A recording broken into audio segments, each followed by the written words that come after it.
Hello friends, welcome to your YouTube channel Shri Prashant education. मैं आपके लिए लेकर आई हूँ हिस्ट्री की कंप्लीट सीरीज, जिसमें हमारा आज का टॉपिक है औरंगजेब। आज हम औरंगजेब के बारे में डिस्कस करेंगे। मुगल बादशाह औरंगजेब के बारे में आज हम डिस्कस करेंगे। कल की वीडियो में हमने शाहजहाँ के बारे में डिस्कस किया। जिसने भी कल की वीडियो नहीं देखी है उसकी लिंक डिस्क्रिप्शन में है, आप डिस्क्रिप्शन पर जाकर लिंक पर क्लिक करके वीडियो को देख सकते हैं। और हाँ, वीडियो को शेयर और चैनल को सब्सक्राइब करना ना भूलें। चलिए कंटिन्यू करते हैं। औरंगजेब 1658 ईस्वी से लेकर 1707 ईस्वी तक औरंगजेब ने शासन किया। औरंगजेब का जन्म 3 नवंबर 1618 ईस्वी में हुआ था। औरंगजेब का जन्म 3 नवंबर 1618 ईस्वी में उज्जैन के पास स्थित दोहद में हुआ था। औरंगजेब की माता मुमताज महल।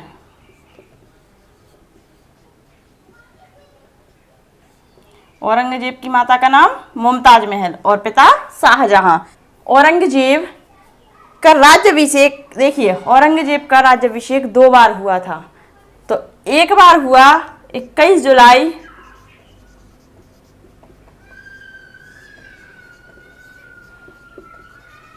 1658 ईस्वी में। एक बार कब हुआ?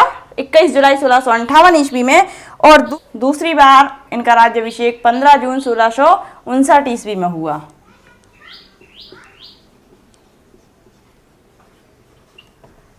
देखिए, एक बार हुआ 21 जुलाई 1658 ईस्वी में और दूसरी बार हुआ 15 जून 1659 ईस्वी में। और ये दोनों राज्याभिषेक कहाँ हुए थे इनके? दिल्ली में।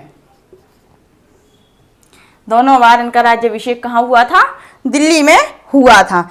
इनका विवाह जो ईरान की राजकुमारी थी दिलरास बानो बेगम, उनके साथ औरंगजेब का विवाह हुआ था।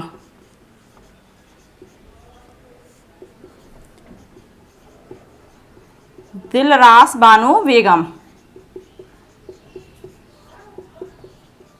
जो ईरान की राजकुमारी थी।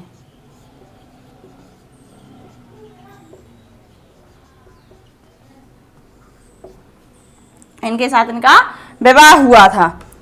मुगल साम्राज्य का ताज पहनते ही औरंगजेब ने आलमगीर की उपाधि धारण की थी।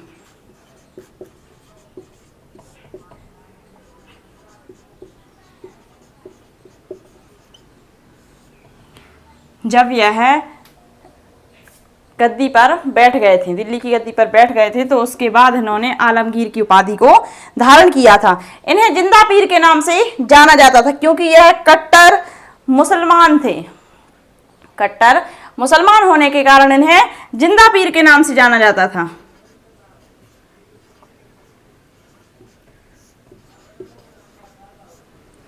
जिंदा पीर के नाम से जाना जाता था। और यह सुन्नी धर्म को, इन्होंने सुन्नी धर्म को अपनाया था।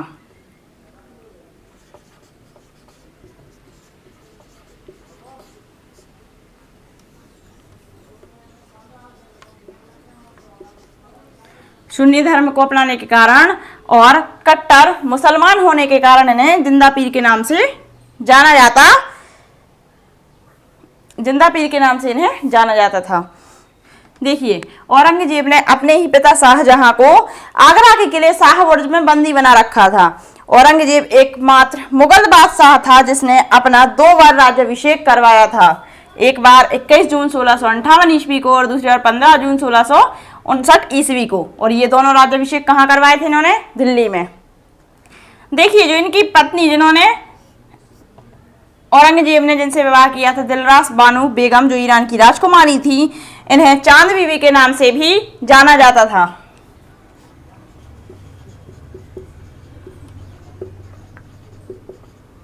किस नाम से जाना जाता था? चांद बीबी के नाम से इनको जाना जाता था। देखिए, चांद बीबी की याद में ही औरंगजेब ने औरंगाबाद महाराष्ट्र में बीबी का मकबरा बनवाया था। चांद बीबी की याद में औरंगाबाद महाराष्ट्र में बीबी का मकबरा बनवाया था।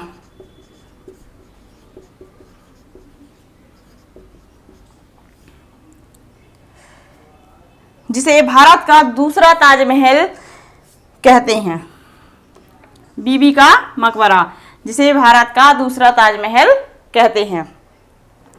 देखिए औरंगजेब जो कि मुगल बादशाह था, 1658 से लेकर 1607 ईस्वी तक इसने दिल्ली पर शासन किया था और इनका जन्म 3 नवंबर 1618 ईस्वी में हुआ था।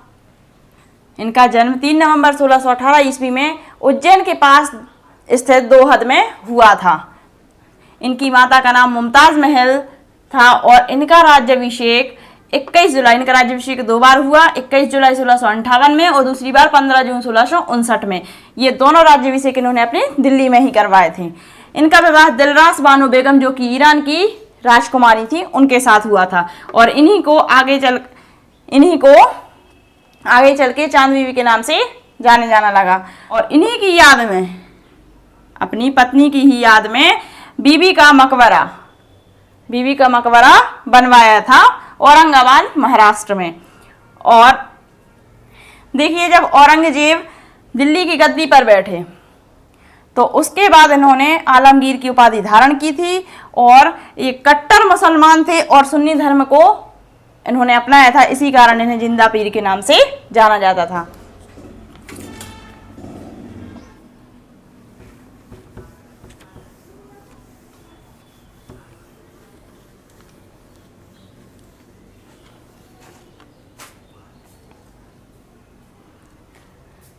देखिए जब यह राजगद्दी पर बैठे तो उसके बाद इन्होंने कुछ बदलाव भी किए। तो 1663 ईस्वी में औरंगजेब ने हिंदुओं की तीर्थ यात्रा पर कर लगवा दिया था और हिंदू व्यापारियों से कर वसूली की जाती थी। हिंदुओं पर तीर्थ यात्रा करने पर कर लगवा दिया था और हिंदू व्यापारियों से कर वसूला जाता था।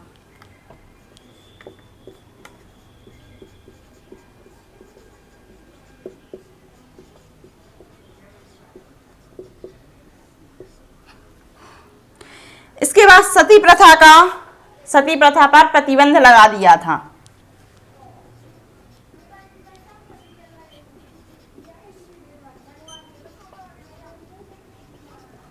सती प्रथा पर औरंगजेब ने प्रतिबंध लगा दिया था और 1668 ईस्वी में हिंदुओं द्वारा मनाए जाने वाले त्योहार और धार्मिक अनुष्ठानों पर भी रोक लगवा दी थी।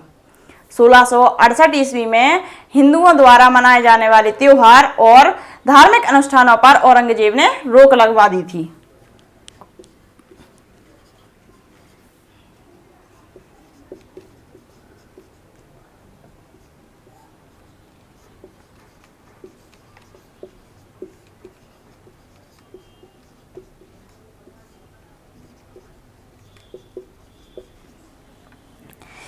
देखिए 1669 ईस्वी में औरंगजेब ने काशी के विश्वनाथ मंदिर को तोड़वा दिया था।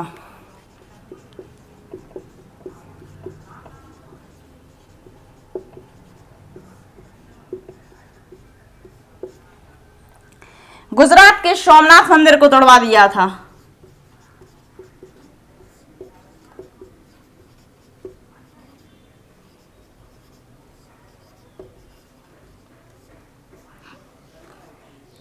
और मथुरा के केशवलाल मंदिर को तोड़वा दिया था।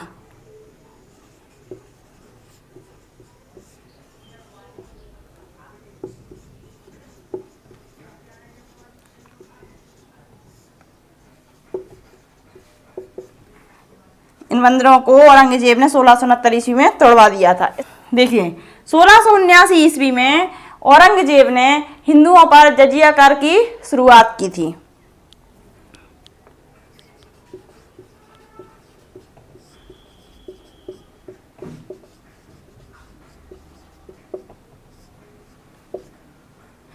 अकबर ने जजिया कर को समाप्त कर दिया था, लेकिन औरंगजेब ने हिंदुओं पर 1679 में पुनः जजिया कर लगवाने की शुरुआत की थी। लेकिन औरंगजेब ने हिंदुओं पर जजिया कर की फिर से शुरुआत कर दी थी। इसके बाद इसी वर्ष जिसे अकबर ने अपने शासनकाल में बंद करवा दिया था। देखिए जजिया कर को अकबर ने अपने शासनकाल में बंद करवा दिया था। देखिए जजिया कर लगवा दिया था हिंदुओं पर, और साथ ही नवरास त्योहार ना मनाने का आदेश भी जारी किया था।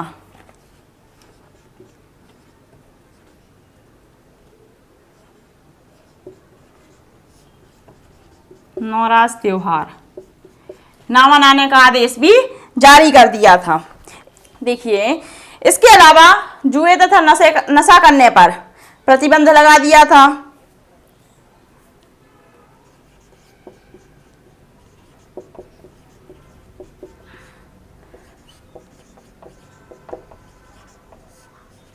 जुआ, नशा पर प्रतिबंध लगा दिया था। मंदिरों के निर्माण पर प्रतिबंध लगा दिया था।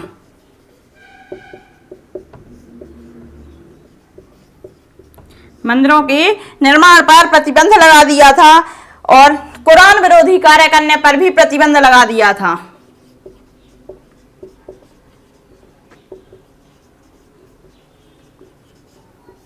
कुरान विरोधी कार्य करने पर भी प्रतिबंध लगा दिया था। सिक्कों पर कलमा लिखवाने पर भी प्रतिबंध लगा दिया था। देखिए, सिक्कों पर जो कलमा लिखवाया जाता था उस पर भी पूर्णतः प्रतिबंध औरंगजेब ने लगवा दिया था।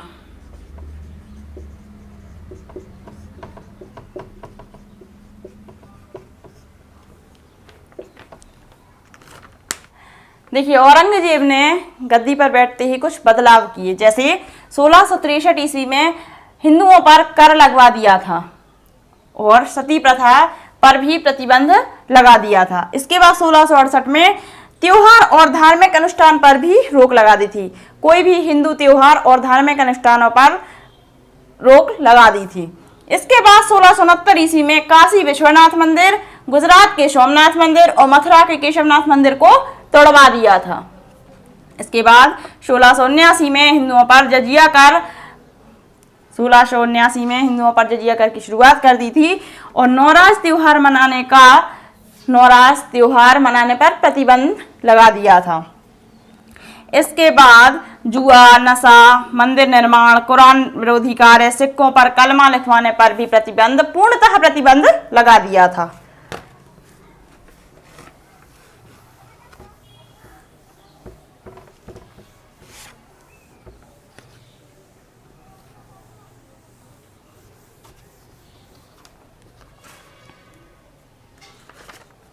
देखिए, औरंगजेब की इन्हीं कट्टर नीतियों के कारण उसके शासनकाल में कई विद्रोह भी हुए।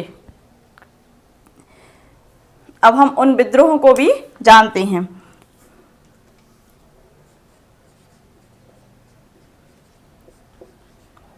तो 1667 से लेकर 1672 ईस्वी के मध्य अफगानों से विद्रोह हुआ।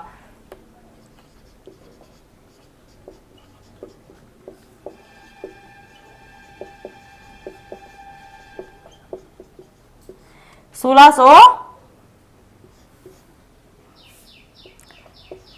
से लेकर 1672 ईस्वी तक औरंगजेब और अफगानों के मध्य विद्रोह हुआ। इसके बाद 1669 से लेकर 1881 तक के मध्य औरंगजेब और मथुरा के जाटों के मध्य विद्रोह हुआ।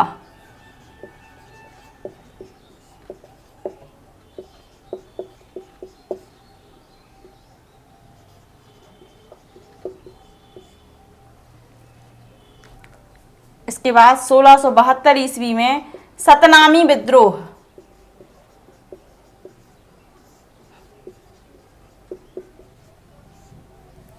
जो सतनामी लोग हुआ करते थे, जो सतनाम का उच्चारण किया करते थे, उनके साथ इनका मुगलों का विद्रोह हुआ।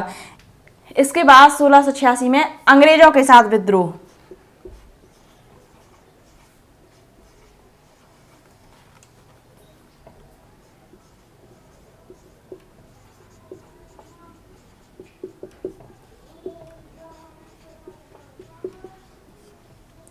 अंग्रेजों के साथ 1686 में विद्रोह हुआ। 1669 से लेकर 1709 के मध्य मुगलों और राजपूतों के मध्य विद्रोह हुआ।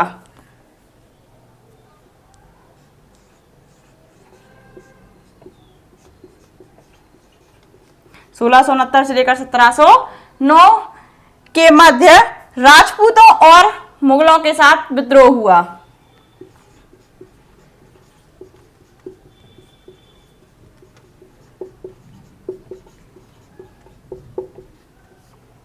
इसके बाद 1675 से लेकर 1707 ईस्वी के मध्य पंजाब के सिखों के साथ विद्रोह हुआ मुगलों का।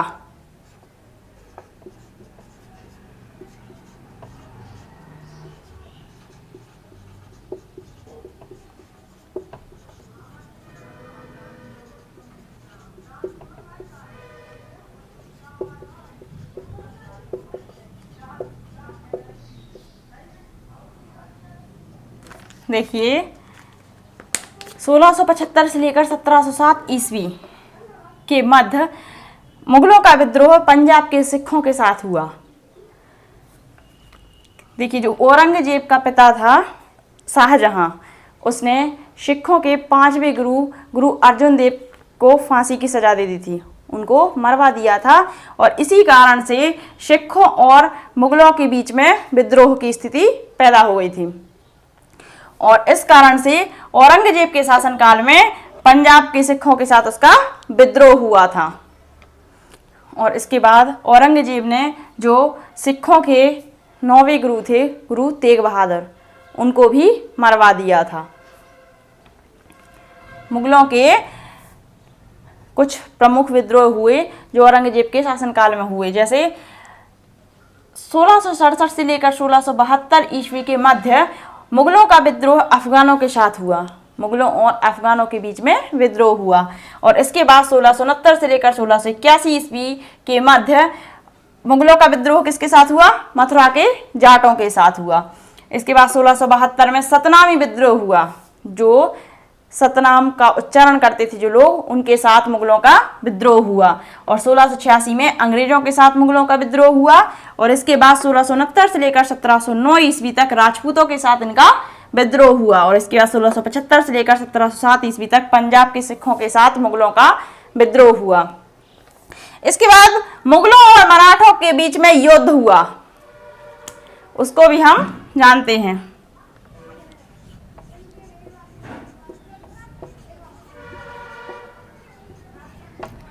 मुगलों और मराठों के बीच में युद्ध हुआ। देखिए 1665 में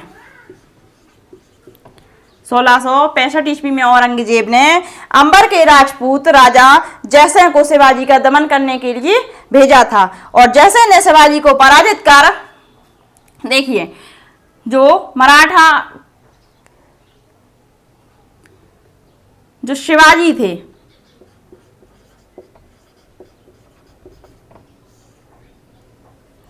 देख लिए मुगलों और मराठा के बीच में युद्ध हुआ। तो मुगलों की तरफ से जो राजा जयसिंह थे,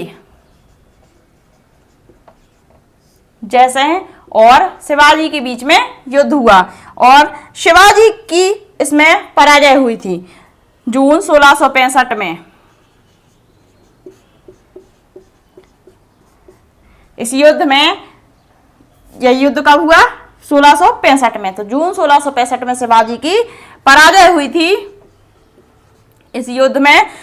देखिए, और जो राजा जयसिंह थे उन्होंने शिवाजी को पराजय कर 1665 में पुरंदर की संधि करने के लिए मजबूर कर दिया था। तो शिवाजी और जयसिंह के बीच में कौन सी संधि हुई? पुरंदर की संधि। इन दोनों के बीच में युद्ध हुआ और जिसमें शिवाजी की पराजय हुई। और जो राजा जयसिंह थे उन्होंने शिवाजी को पुरंदर की संधि करने के लिए मजबूर कर दिया था। इसी संधि के अनुसार शिवाजी ने अपने 23 किले मुगलों को सौंपने पड़े थे। पुरंदर की संधि के अनुसार ही शिवाजी को अपने 23 किले किसको सौंपने पड़े थे? मुगलों को सौंपने पड़े थे। और साथ ही बीजापुर के खिलाफ मुगलों की सहायता करने का वचन भी देना पड़ा था। देखिए, औरंगजेब ने अंबर के राजा जयसिंह के साथ षड्यंत्र कर शिवाजी को अपने दरबार में बुलाकर बंदी बना लिया था। लेकिन शिवाजी अपनी चतुराई से वहां से भाग निकलने के लिए सफल हुए।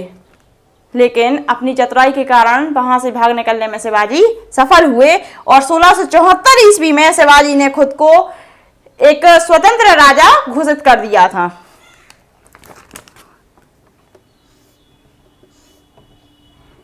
1674 ईस्वी में शिवाजी ने खुद को स्वतंत्र राजा घोषित कर दिया था।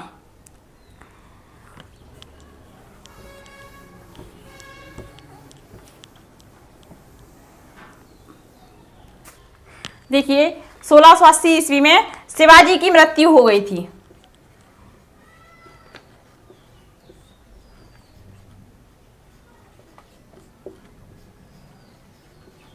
शिवाजी की मृत्यु कब हो गई थी? 1680 ईस्वी में। तो इसके बाद उनके पुत्र संभाजी ने मराठा शासन की बागडोर को संभाला था और 1689 ईस्वी में औरंगजेब द्वारा संभाजी को भी बंदी बनाकर फांसी दे दी गई थी। 1686 ईस्वी में संभाजी, जो मराठा शासक थे संभाजी, उनको औरंगजेब ने बंदी बनाकर फांसी दे दी थी। 1689 ईस्वी में। देखिए संभाजी की मृत्यु के बाद जो संभाजी के बड़े भाई थे राजा राम, उन्होंने मराठा शासन की बागडोर को संभाला था और जमकर मुगलों का सामना किया था, जिसे मराठा इतिहास में स्वतंत्रता संग्राम की संज्ञा दी गई है। देखिए अब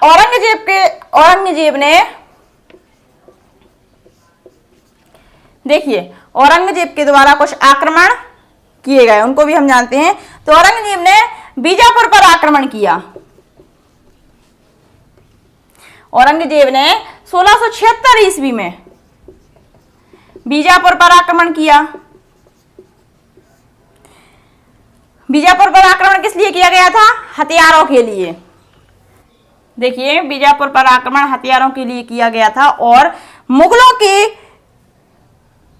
सूबेदार दिले खां के नेतृत्व में ही यह आक्रमण किया गया था।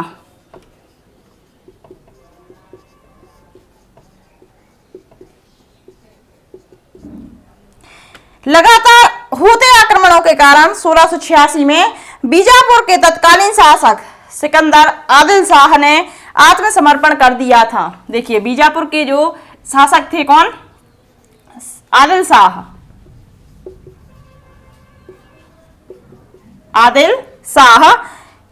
उन्होंने आत्मसमर्पण कर दिया था मुगलों के सामने, क्योंकि बीजापुर पर लगातार मुगल आक्रमण करते जा रहे थे और इस कारण जो तत्कालीन शासक थे बीजापुर के आदिल शाह, उन्होंने मुगलों के सामने आत्मसमर्पण कर दिया था।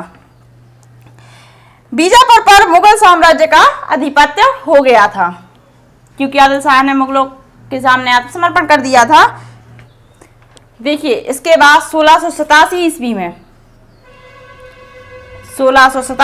में गोलकुंडा पर आक्रमण किया था। मुगलों ने गोलकुंडा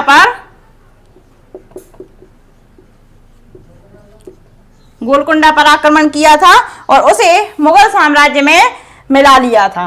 देखिए गोलकुंडा पर आक्रमण जो औरंगजेब के पिता थे शाहजहां, उन्होंने भी किया था और 1687 में औरंगजेब ने भी गोलकुंडा पर आक्रमण किया और उसे अपने साम्राज्य में मिला लिया था। इसके बाद तकरीबन 50 वर्ष तक शासन करने के पश्चात 3 मार्च 1707 में 88 वर्ष की आयु में औरंगजेब की मृत्यु हो गई थी। तो देखिए तकरीबन 50 वर्ष तक औरंगजेब ने शासन किया था और 3 मार्च 1707 में लगभग 88 वर्ष की आयु में औरंगजेब की मृत्यु हो गई थी और औरंगजेब को महाराष्ट्र के एक नगर दौलताबाद में दफनाया गया था। कहाँ दफनाया गया था? महाराष्ट्र के दौलताबाद में दफनाया गया था। और औरंगजेब का मकबरा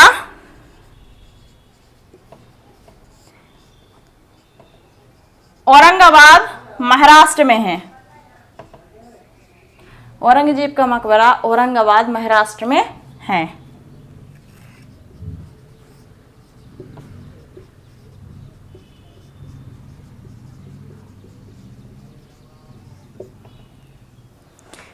इस प्रकार मुगल दरबार का अंत हुआ। देखिए और भी शासक हैं मुगल साम्राज्य के, उनको हम आगे डिस्कस करेंगे। लेकिन जो देखिए और भी शासक हैं और भी बादशाह हैं जिन्होंने दिल्ली पर शासन किया मुगल साम्राज्य के, उनको भी हम आगे डिस्कस करेंगे। लेकिन ये जो जितने भी हमने मुगल शासक पढ़े हैं, उन जितने भी हमने मुगल शासकों को आपके साथ डिस्कस किया, ये इम्पोर्टेंट थे जो अक्सर एग्ज़ाम में पूछे जाते हैं। तो आज की वीडियो में हमने औरंगजेब के बारे में डिस्कस किया। औरंगजेब से रिलेटेड हर एक पॉइंट को आपके साथ डिस्कस किया। लेकिन फिर भी अगर आपका कोई डाउट रह जाता तो आप कमेंट बॉक्स में कमेंट करके उस डाउट को क्लियर कर सकते हैं। मुगल दरबार का यहाँ अंत हुआ। अब कल की वीडियो में हम उत्तर मुगल साम्राज्य को डिस्कस करेंगे। तो थैंक यू। अगर आपको वीडियो पसंद आई हो तो वीडियो को लाइक करें, चैनल को सब्सक्राइब करें, बेल आइकन को प्रेस करना ना भूलें ताकि आने वाला नोटिफिकेशन आपको मिलता रहे, और वीडियो को अधिक से अधिक शेयर करें।